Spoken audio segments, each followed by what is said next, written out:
भारत का यूपीआई एक ऐसी कमाल की टेक्नोलॉजी जिसने पूरी दुनिया के होश उड़ाकर रख दिए हैं। यूपीआई जिसने भारत में तो धूम मचाकर रखी दी है। पर अब भारत के लोग इस कमाल की पेमेंट टेक्नोलॉजी को हल्के में लेने लगे हैं और इसकी असली अहमियत बाहर के देशों को पता है। यूपीआई के फास्ट पेमेंट से कैसे सिंगापुर की मीडिया के होश उड़ गए देखेंगे आगे की वीडियो में। पर उससे पहले मैं उन भारतीयों को ये बता दूं कि जो भारत को आज भी विकसित देशों से 50-100 साल पीछे मानते हैं, तो उन भारतीयों के मुताबिक अमेरिका जो हमसे 50 साल आगे है, उधर भी पेमेंट करने में 2 से 3 दिन का समय लगता है। और ऐसा भी नहीं कि इतना टाइम लगने के बाद ये पेमेंट फ्री में ही हो जाती है। वहाँ की जो कंपनियां हैं, वीजा, मास्टर कार्ड, नाम तो सुना ही होगा, अच्छा खासा चार्ज वसूल कर लेती है इन पेमेंट्स को प्रोसेस करने के लिए। और ना केवल अमेरिका से बल्कि पूरी दुनिया भर से। और देख लीजिए हमारे भारत की टेक्नोलॉजी, चंद सेकंड में ही पेमेंट कंप्लीट हो जाती है, वो भी बिल्कुल फ्री में। मतलब इतनी तेज तो जहर भी असर नहीं करता है दोस्तों, जितनी जल्दी पेमेंट हमारी यूपीआई के जरिए हो जाती है। और अब तो मान लो अमेरिका के स्विफ्ट नेटवर्क के लिए ये एक जहर ही बन चुका है। आज पूरी दुनिया अमेरिका के स्विफ्ट नेटवर्क को छोड़कर भारत की यूपीआई को अपनाना चाहती है। तो जैसा कि आपको तो पता ही होगा कि हाल ही में सिंगापुर ने भी यूपीआई को अपने देश में लागू कर दिया है। तो इसने कैसे सिंगापुर की मीडिया के और उधर के प्राइम मिनिस्टर के होश उड़ाकर रख दिए हैं, जानेंगे आज की इस वीडियो में। ये वीडियो बहुत ही दिलचस्प होने वाली है दोस्तों, तो इसे अंत तक जरूर देखिएगा। और अगर आपको ये वीडियो पसंद आती है तो इसे लाइक करने के साथ साथ चैनल को सब्सक्राइब भी जरूर कीजिएगा। मतलब हमारी भी तो कुछ मदद कीजिए दोस्तों, ताकि हम भी भारत के यूपीआई का फायदा जमकर उठा पाएं। और हाँ, कमेंट में जय हिंद जरूर लिखिएगा। तो चलिए शुरू करते हैं। तो अभी कुछ सालों से इंडिया की डिजिटल इकोनॉमी काफी बूम पर है। और अगर डिजिटल इकोनॉमी की बात करें तो आज इंडिया इतने सारे ट्रांजैक्शन करता है ना कि दुनिया का कोई भी देश उसके आसपास भी नहीं भटक सकता है। यहाँ तक कि अमेरिका और चाइना भी नहीं, क्योंकि हमारे पास यूपीआई नाम का एक ब्रह्मास्त्र जो मौजूद है, जिसका तोड़ आज किसी भी देश के पास नहीं है। मतलब ऐसा भी बोल सकते हैं कि जब तक ऐसी टेक्नोलॉजी विकसित ना हो जाए जिससे आदमी अपने दिमाग से ही पेमेंट कर दे, तब तक यूपीआई का कोई तोड़ ही नहीं है दोस्तों। इसलिए आज दुनिया का हर देश भारत का यूपीआई अपने देश में अडॉप्ट करना चाहता है। अभी के समय में 30 से भी ज्यादा देश भारत के यूपीआई को अडॉप्ट करने के लिए मान चुके हैं। लेकिन अभी हाल ही में जो न्यूज आई है वो हर भारतीय के लिए, और खासकर उन भारतीयों के लिए जो सिंगापुर में काम कर रहे हैं और वापस अपने देश भारत में पैसा भेजते हैं, उनके लिए किसी धमाके से कम नहीं थी। पहली बार इंडिया और सिंगापुर के बीच यूपीआई काम करना शुरू कर चुका है। ये देश इंडिया के यूपीआई सिस्टम को अडॉप्ट करने वाली वो पहली फॉरेन कंट्री बन चुकी है, जहां से हम सिंगापुर से इंडिया में पैसे भेजने के लिए भी यूपीआई का इस्तेमाल कर सकते हैं। अभी सऊदी अरब और फ्रांस जैसे भी कई देशों के साथ ये बातचीत चल रही है इस सिस्टम को लागू करने के लिए। इसके लिए कुछ साल लग सकते हैं, लेकिन सिंगापुर वो पहला देश बना जिसने इसको लागू किया। और सिंगापुर में जो यूपीआई पेमेंट को लेकर सफलता देखने को मिली है, अब हो सकता है बाकी के देश भी और ज्यादा जल्दी इस पर काम करना शुरू कर दें। पिछले कुछ दिन पहले भारत के प्राइम मिनिस्टर नरेंद्र मोदी जी और सिंगापुर के प्राइम मिनिस्टर ने इसको लाइव मीटिंग करते हुए इसका डेमो भी दिखाया गया, जिसके बाद सिंगापुर के प्राइम मिनिस्टर इससे काफी ज्यादा इम्प्रेस हो गए। और उन्होंने इंडिया की खूब जमकर तारीफ की कि कैसे इंडिया कुछ ही सालों में डिजिटल इकोनॉमी का हब बन चुका है। और आज भारत डिजिटल मनी ट्रांसफर के मामले में सबसे आगे निकल चुका है। और उन्होंने ये भी बताया कि कैसे भारत के प्रधानमंत्री नरेंद्र मोदी जी ने इस डील को करवाने के लिए एक अहम भूमिका निभाई। पहले आप सिंगापुर के प्रधानमंत्री की ये वीडियो देखिए, उसके बाद हम आपको सिंगापुर की मीडिया का शॉकिंग रिएक्शन भी दिखाते हैं।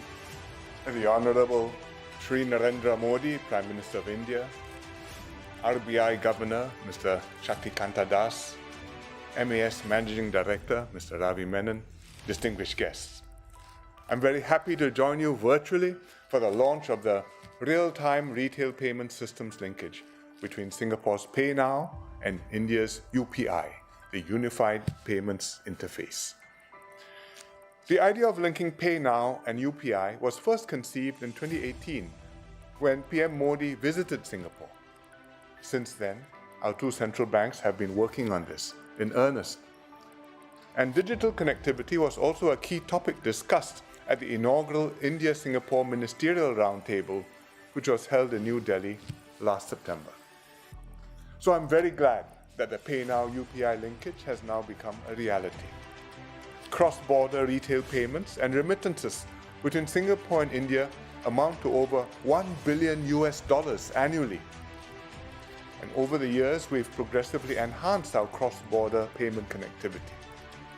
In 2018, Singapore's NETS worked with India's NPCI International Payments Limited to allow card and QR code payments between our two countries. And today, we are taking retail payments connectivity another step forward. The PayNow UPI linkage will offer cheaper, faster, and safer cross-border retail payments and remittances for businesses and individuals alike, directly between bank accounts or e-wallets.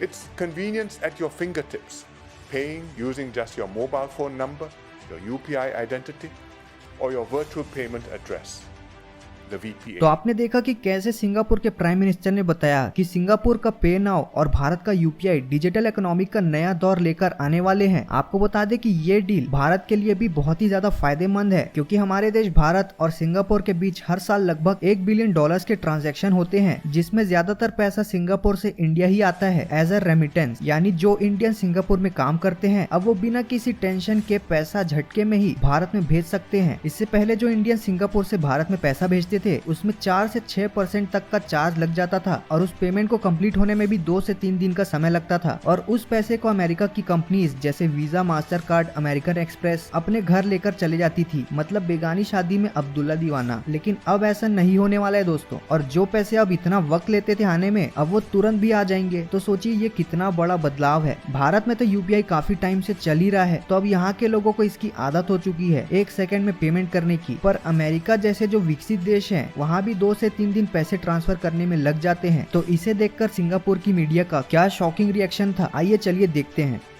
Singapore and India can now send real-time payments to one another.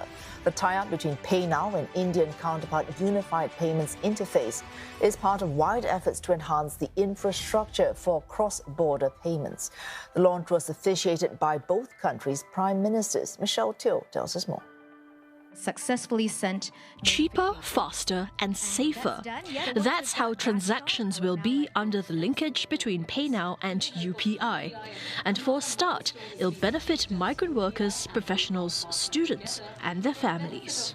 This option is better for me because after I sending money monthly basis, they go from money take time of 2 or 3 days. But this one is instant based. In every similar emergency situations, it will be very good for their emergency time. Everybody is working here. They cannot go there and stand in a queue or that the process and all. Phone means anytime we can change. The core benefit is cost effectiveness. If you look at the total cost of transactions, whether it's fixed costs and FX, I think the objective is to create the value, which is basically, again, cost effectiveness, real time, and secure. However, the feature will be made available via a phased approach. For now, selected customers of DBS Bank and fintech company Liquid Group can transfer up to 500 Singapore dollars a day. It will then be extended by the end of March to all customers. The transaction amount will also be raised to 1,000 Singapore dollars a day.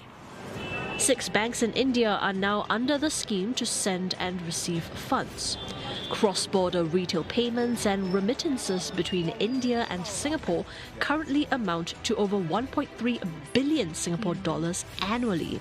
तो देखा आपने, भारत का UPI जैसे जैसे popular हो रहा है तो उसे आज कई देश अडॉप्ट करना चाहते हैं। अभी हाल ही में जो G20 की मीटिंग हुई थी इसमें पता चला कि कई देश यूपीआई को इंटीग्रेट करने के लिए उतावले होते जा रहे हैं। तो भारत का यूपीआई जितना आगे जाएगा उससे भारत को भी उतना ही ज्यादा फायदा मिलेगा और अमेरिका की दादागिरी भी खत्म होती चली जाएगी। तो दोस्तों, आपको क्या लगता है आने वाले 5 सालों में भारत का यूपीआई पूरी दुनिया को डोमिनेट कर सकता है या नहीं? अपनी राय हमें कमेंट्स के माध्यम से जरूर बताइएगा और कमेंट में जय हिंद जरूर लिखिएगा।